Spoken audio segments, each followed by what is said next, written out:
BCom first year के प्यारे बच्चों, स्वागत है आप सभी का शंकर सर की क्लास में। ये है ऑडियो लेक्चर कंपनी लॉ या बिजनेस रेगुलेटरी फ्रेमवर्क, दोनों ही इसी का नाम है जिसको आप बिजनेस लॉ के रूप में जानते हैं। यहाँ पर आपको सबसे पहले पता होना चाहिए कि प्रस्ताव और स्वीकृति क्या होती है, कंपनी के अधिनियम क्या होते हैं, अनुबंध क्या होते हैं, ठहराव क्या होते हैं। ये बेसिक थ्योरी आप कक्षा 11वीं में भी पढ़ चुके हैं।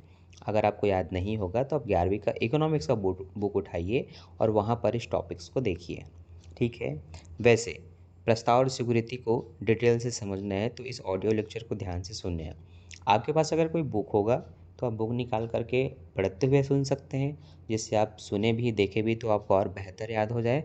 जब आपने इसको 2-3 बार सुना और अच्छे से पढ़ लिया तो आपको लिख करके भी देखना है कि आपको वो प्रॉपर याद है कि नहीं, या आप उसका कितना हिस्सा लिख पा रहे हैं। तो बिना किसी तरीके स्टार्ट करते हैं आज की हमारी ऑडियो लेक्चर की दूसरी क्लास और बिजनेस लॉ की पहली क्लास। ठीक है, जिसमें हम अभी पढ़ेंगे प्रस्ताव क्या होता है।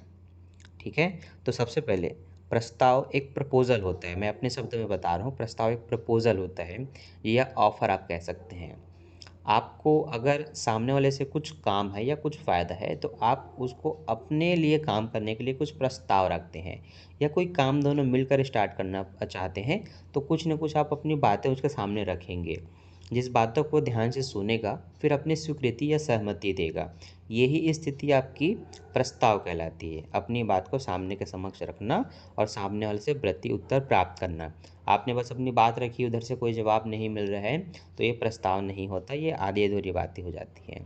अब इसको सुनिएगा कि इसमें किस तरह से बताया जा रहा है। हाँ, एक चीज़ और सुन लीजिए। प्रस्ताव रखने वाला प्रस्ताव सुनने वाले को इनकी भाषा में कुछ अलग तरह से बोलते हैं।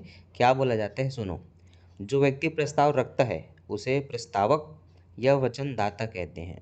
जो प्रस्ताव को सुनता है या जिसके समक्ष प्रस्ताव रखा जाता है उसको प्रस्ताव गृहीता या वचन गृहीता कहते हैं। ये चीज़ें पता होनी चाहिए क्योंकि स्पेशल इसी को भी पॉइंट करके क्वेश्चन में एग्ज़ाम में क्वेश्चन पूछा जाता है कि वचन गृहीता या वचनदाता क्या होता है, समझाइए।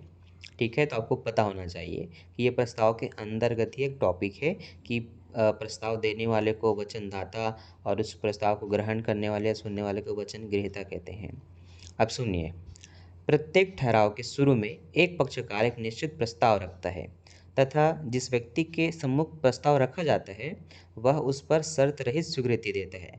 मतलब जो भी बात सामने वाले ने रखा, अगर उसको उत्तर देना है तो बिना किसी शर्त के वो अपने उत्तर को देगा। भारतीय अनुबंध अधिनियम में प्रस्ताव के लिए प्रपोजल शब्द का प्रयोग किया गया है। इस लाइन को याद रखिए। भारतीय अनुबंध अधिनियम में प्रस्ताव के लिए प्रपोजल शब्द का प्रयोग किया गया है, जबकि अंग्रेजी के राज नियम में इसके लिए ऑफर शब्द का प्रयोग किया गया है। अब आपको ये पता होना चाहिए कि दोनों का अर्थ एकदम सेम है। किसी को ऑफर देना या प्रपोजल रखना, अपनी बातों को रखना, हिंदी में प्रस्ताव है और इंग्लिश में आप इसको भारतीय के अनुसार प्रपोजल कहेंगे और अंग्रेजी नियम के अनुसार ऑफर कहेंगे। भारतीय अनुबंध अधिनियम 1872 की धारा 2A के अनुसार, फिर से सुनिए, भारतीय अनुबंध अधिनियम 1872 की धारा 2A के अनुसार जब एक व्यक्ति किसी दूसरे व्यक्ति से किसी कार्य को करने अथवा न करने के विषय में अपनी इच्छा या उद्देश्य को प्रकट करता है कि दूसरे व्यक्ति द्वारा उस कार्य को करने अथवा न करने के लिए सम्मति प्राप्त हो, तो कहेंगे कि पहले व्यक्ति ने दूसरे व्यक्ति के सम्मुख प्रस्ताव रखा है। अब जो व्यक्ति प्रस्ताव रखता है उसको प्रस्तावक कहते हैं या वचनदाता कहते हैं, और जिस व्यक्ति के सम्मुख प्रस्ताव रखा जाता है उसको वचन गृहीता या फिर प्रस्ताव गृहीता कहते हैं। उदाहरण के लिए, मुकेश महेश से कहता है कि वह मेरी साइकिल 2000 रुपये में खरीदना चाहता है। यह मुकेश महेश से प्रस्ताव कर रहा है कि वह अपनी साइकिल को खरीद ले। ठीक है, तो ये आपने लगभग कुछ डेफिनेशन दिया कि प्रस्ताव होता क्या है। आप इसके उदाहरण में अपने मन से कुछ बातें यहाँ रख सकते हैं कि मान लेते हैं राम के पास एक स्कूटी है। उसने शाम के पास एक प्रस्ताव रखा कि भाई इस स्कूटी को मैंने 1 लाख रुपए में लिया था आज से 5 साल पहले, अब मैं इसको बेचना चाहता हूँ और मेरी कंडीशन ये है कि मैं उसको 30,000 रुपये में सेल करना चाहता हूँ, क्या आप इसे लेना चाहेंगे? तो अगर उसने स्वीकृति दिया हाँ कि मैं लूँगा या नहीं लूँगा, तो स्वीकृति मिला तो सही, बस यही चीज़ें हो जाती हैं प्रस्ताव। ठीक है, तो राम ने अगर श्याम को दिया ऑफर तो राम है प्रस्तावक वचनदाता और उसने स्वीकृति दी है श्याम ने, तो वचन गृहीता हो जाएगा। इस तरह से आप अपने मन से भी उदाहरण देकर के उसको थोड़ा सा बढ़ा सकते हैं, क्योंकि डेफिनेशन को आप इसी तरह से थोड़ा बड़े लिखे ताकि आपका 1 से 1.5 पेज आराम से डेफिनेशन देने में जाए। आई होप आपको ये पता चल गया होगा। आगे सुनिए। प्रस्ताव के ठीक साथ जुड़ा हुआ है स्वीकृति। स्वीकृति पर भी एक थ्योरी दी गई है, एक क्वेश्चन अलग से दिया गया है, एक चैप्टर भी दे दिया है। आपको ये पता होना चाहिए कि स्वीकृति होती क्या है। जैसे आपने प्रस्ताव समझा, वैसे ही एक बार मेरी भाषा में फिर बुक के हिसाब से आपको समझ लेना है कि स्वीकृति क्या होती है।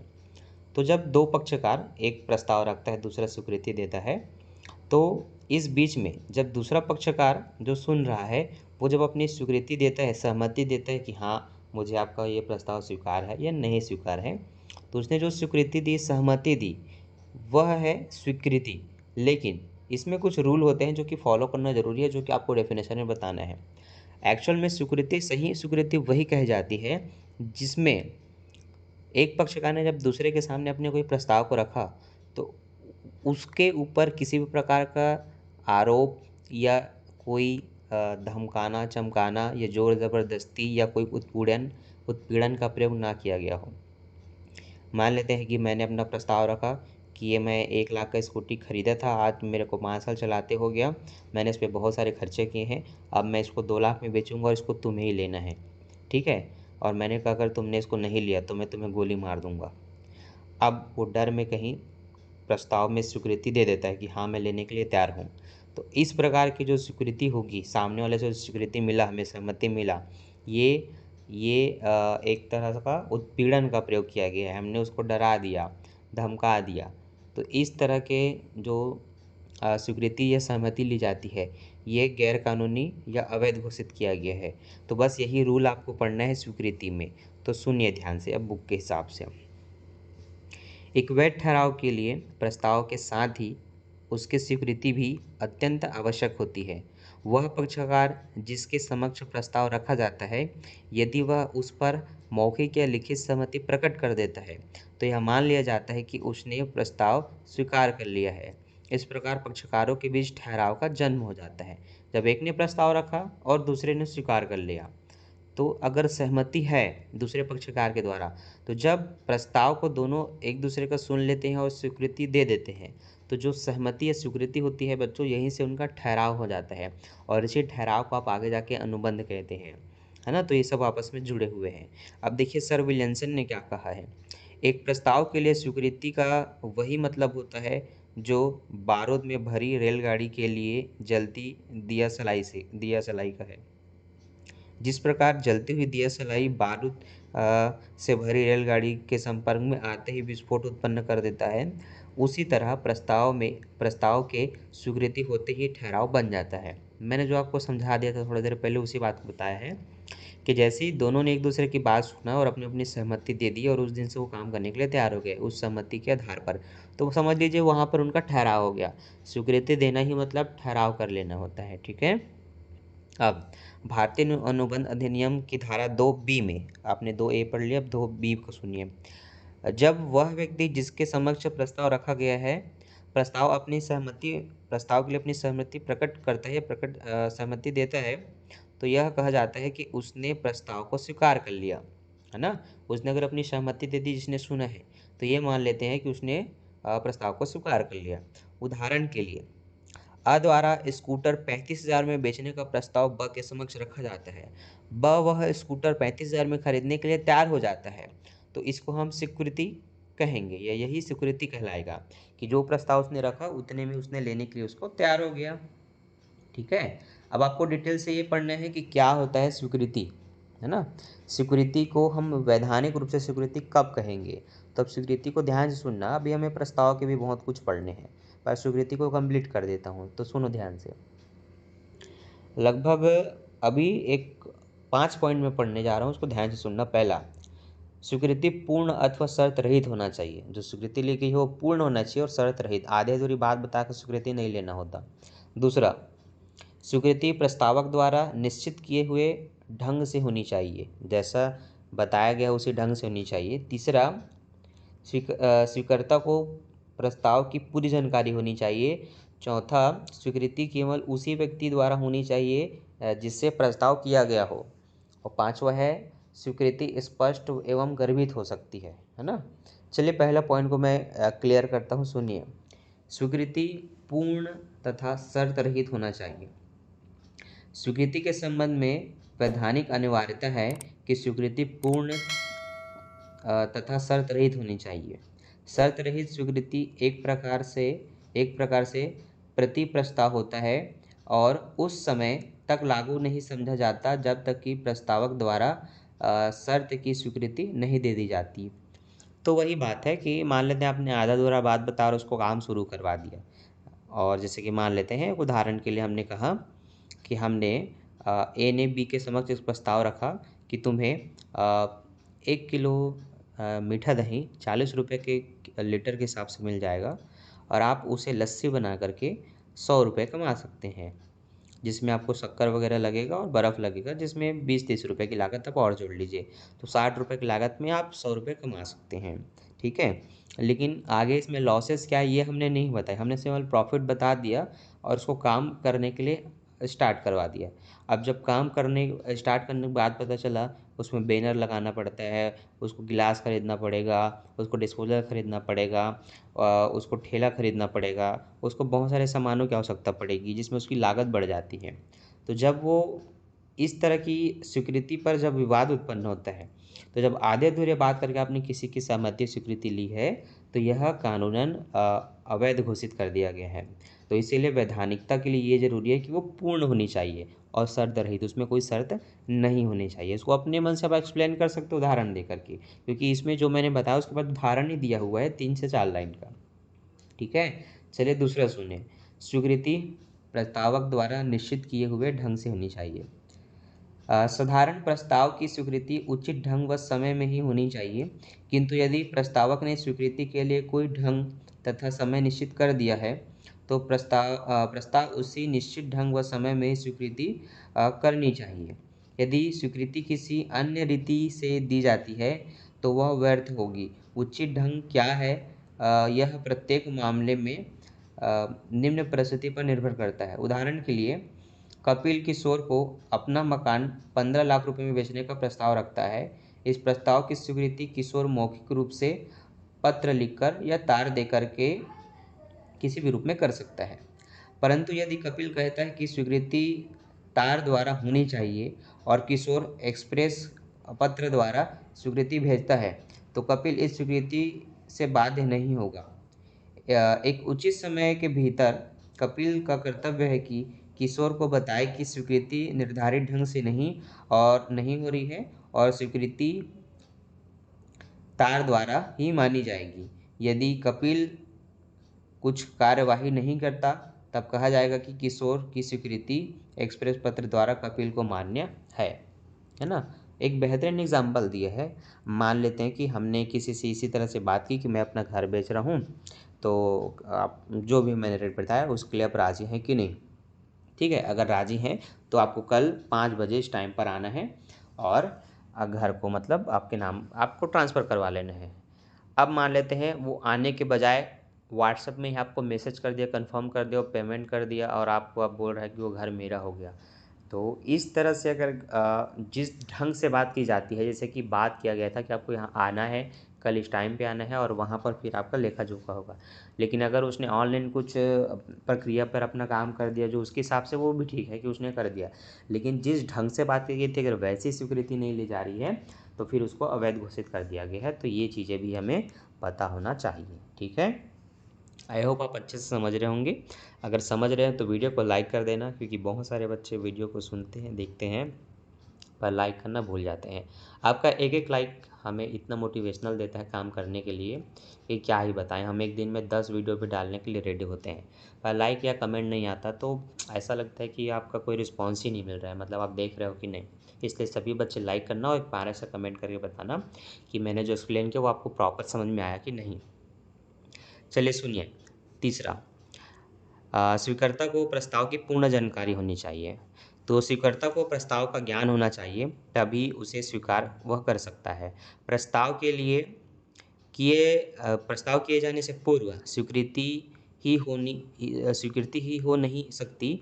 दूसरे शब्दों में स्वीकर्ता को प्रस्ताव की जानकारी होना परम आवश्यक है, अन्यथा स्वीकृति का प्रश्न ही नहीं उठता, है ना? अगर आप किसी से किसी बात के लिए स्वीकृति ले लिए और वादा करो कि मैं जो कहूँगा उसको तुम करोगे, आजकल होता है ना ऐसी, और उसने कर दिया लेकिन उसने बताया नहीं। अब स्वीकृति होने के बाद पता चल रहा है कि उसने कुछ ऐसा बोल दिया जो कि अब वो कर ही नहीं सकता।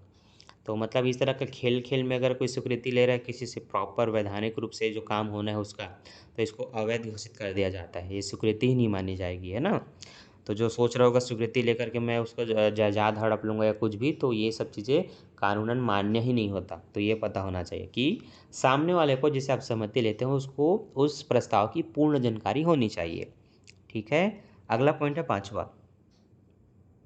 चौथा है, स्वीकृति केवल उसी व्यक्ति द्वारा होनी चाहिए जिससे प्रस्ताव किया गया हो। ये तो अपने नाम से स्पष्ट है। अब मान लेते हैं मैंने राम से बात किया, किसी भी चीज़ के लिए प्रस्ताव रखा, अब मैं स्वीकृति उससे ना लेकर के श्याम से ले रहा हूँ, तो ये तो गलत है। अगर आपने किसी के बेटे से बात किया है, वो भी अगर बालिग हो चुका है, किसी भी व्यापार या किसी भी टॉपिक के लिए, अब आप सहमति उसके बाप से ले रहे हैं, तो ये गलत है। बेटे से बात किया तो बेटे से सहमति लेनी है, बाप से बात किया तो बाप से लेनी है, किसी व्यक्ति से बात किया तो उससे लेनी है। इसको अपने मन से आप लिख सकते हैं। आगे बढ़ते हैं 5वां पॉइंट। स्वीकृति स्पष्ट एवं गर्भित हो सकती है। स्वीकृति स्पष्ट या गर्भित दोनों प्रकार की हो सकती है। यदि किसी प्रस्ताव की स्वीकृति मौखिक या शब्दों द्वारा होती है तो उसे स्पष्ट स्वीकृति नहीं कहेंगे। इसके विपरीत जब वह संबंधित पक्षकार के आचरण से होती है तो उसे गर्भित स्वीकृति कहेंगे। उदाहरण के लिए एक बस चालक लाल किले से दिल्ली विश्वविद्यालय के लिए बस स्टॉप का 20 रुपये प्रति व्यक्ति की दर से व्यक्तियों से चार्ज करता है, टिकट लेता है, ठीक है, या फिर टिकट का प्रस्ताव करता है। तो प्रभाकर विश्वविद्यालय से बस स्टॉप तक बस पर चढ़कर जाता है। बस द्वारा प्रस्तुत सेवा का लाभ उठाने के कारण प्रभाकर द्वारा प्रस्ताव को स्वीकार माना जाएगा कि वह टिकट का मूल्य 20 रुपये देने के लिए बाध्य होगा, है ना? तो जो भी प्रस्ताव रखा गया है उसके हिसाब से उसने उस बस का लाभ लेने के लिए वो रेडी हो गया और चला गया, तो वो उसको माना जाएगा कि उसने प्रस्ताव को स्वीकृत कर लिया है। छठा पॉइंट है, स्वीकृति या संवहन अवश्य होना चाहिए। वैध स्वीकृति के लिए आवश्यक है कि प्रस्तावक के पास स्वीकृति की सूचना अवश्य पहुंच जानी चाहिए। स्वीकृति का संवहन स्वीकारक के विरुद्ध उस समय पूर्ण समझा जाता है जबकि उसका ज्ञान प्रस्तावक को हो जाता है। केवल मन में स्वीकृति का निश्चय करना पर्याप्त नहीं है, उसको प्रकट करना भी आवश्यक होता है ना? तो कहने का मतलब है आपने स्वीकृति अगर रखी है तो उसको बताना पड़ेगा सामने वाले को। ऐसा नहीं कि आपने सुन लिया ठीक है, इशारों-इशारों में आपने कह दिया, भैया उसको पूरा मौखिक लिखित रूप में देना है स्वीकृति, ये होता है। ठीक है? 7वां पॉइंट, शर्तों का पालन एवं प्रतिफल पाने पर स्वीकृति। यदि कोई स्वीकारक प्रस्ताव की शर्तों को पूरा करता है अथवा पारस्परिक वचन के लिए प्रस्ताव के साथ प्रस्तुत किए गए प्रतिफल को स्वीकार करता है तो स्वीकृति माना जाता है। तो मान लेते हैं किसी ने किसी समझ कोई प्रस्ताव रखा और उसने कहा कि अगर तुम हाँ कहते हो तो तुम्हें इस फल को लेना पड़ेगा।